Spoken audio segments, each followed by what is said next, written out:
Salam dostlar. Bu gün sizi Azərbaycanın şimalında yerləşən həm tarixi, həm mədəniyyəti, həm də təbiəti ilə seçilən unikal bir diyarla tanış edəcəm. Quba ilə. Quba sadəcə bir şəhər deyil. Burada qədim xalçaçılıq məktəbləri, minillik kəndlər, unikal etnik icmalar və uzaq dağların arasında gizlənmiş əfsanələr yaşayır. Hazırsınızsa, gəlin Qubanın sirli tarixinə birlikdə səyahət edək. Qubanın yaranması və tarixi. Quba 18-ci əsrdə Azərbaycan xanlıqları dövründə mühüm siyasi mərkəzlərdən biri olub. Məşhur Quba xanlığı burada formalaşdı və uzun illər regionun siyasi həyatında həlledici rol oynadı. Xüsusilə Fətəli xan Qubanı güclü bir dövlətə çevirdi. Onun hakimiyyəti dövründə Quba xanlığı həm iqtisadi, həm hərbi baxımdan ən güclü xanlıqlardan biri sayılırdı. Qubanın tikililəri, karvansaraları və məscidləri həmin dövrün izlərini bu gün də qoruyub. 2. Quba xalçaçılığı. Dünyaya yayılan sənət. Quba xalçaları dünyanın ən keyfiyyətli və tanınan xalçaları sırasındadır. Buradakı xalça məktəbinə məxsus ornamentlər gülabəndə, alpan, qollu çıraq, rəngləri və simvolları ilə seçilir. Maraqlı fakt.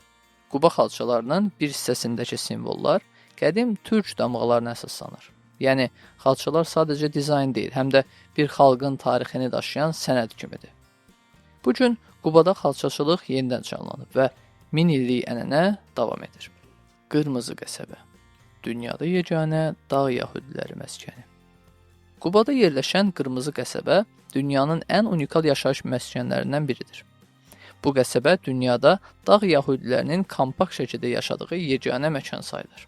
Onlar öz dilləri cühuri, öz dini ənənələri və həyat tərzləri ilə bu günə qədər özünə məxsus mədəniyyətlərini qoruyublar. Qəsəbədə bir neçə qədim sinaqoq, ənənəvi evlər və xüsusi memarlıq nümunələri var. Qırmızı qəsəbə Qubanı dünyada tanınan ən mühüm mədəni fenomenlərdən biridir. Xınalıq. 5000 illik tarixə malik dağ kəndi. Quba barədə danışıb xınalıqdan bəhs etməmək mümkün deyil. Bu kənd dünyanın ən qədim dağ yaşayış məskənlərindən biri hesab olunur. Təxminən 5000 illik tarixə malikdir. Xınalığın öz dili var. Xınalıq dili. Dünya dillərindən tam fərqlənən, heç bir dil qrupuna daxil edilməyən unikal bir dildir. Kənd dəniz səviyyəsindən 2200 metr yüksəklikdə yerləşir və evlər terasa bənzər şəkildə bir-birinin üzərində tikilib. Buradakı dağların görünüşü, insanların yaşam tərzi və qədim adətləri Qubanı turistlər üçün ayrıca bir dünyadır. 5. Təbiət möcüzələri. Şahdağ, Qəçrəş və şəlalələr. Quba təbiəti ilə heyran edən bölgələrdən biridir.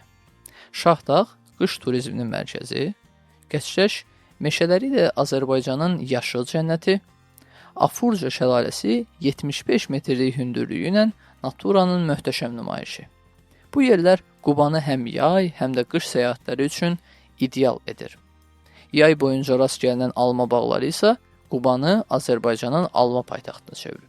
Quba sadəcə bir şəhər deyil, mədəniyyətlərin qovuşduğu, tarixlə təbiətin birləşdiyi unikal bir şəhərdir.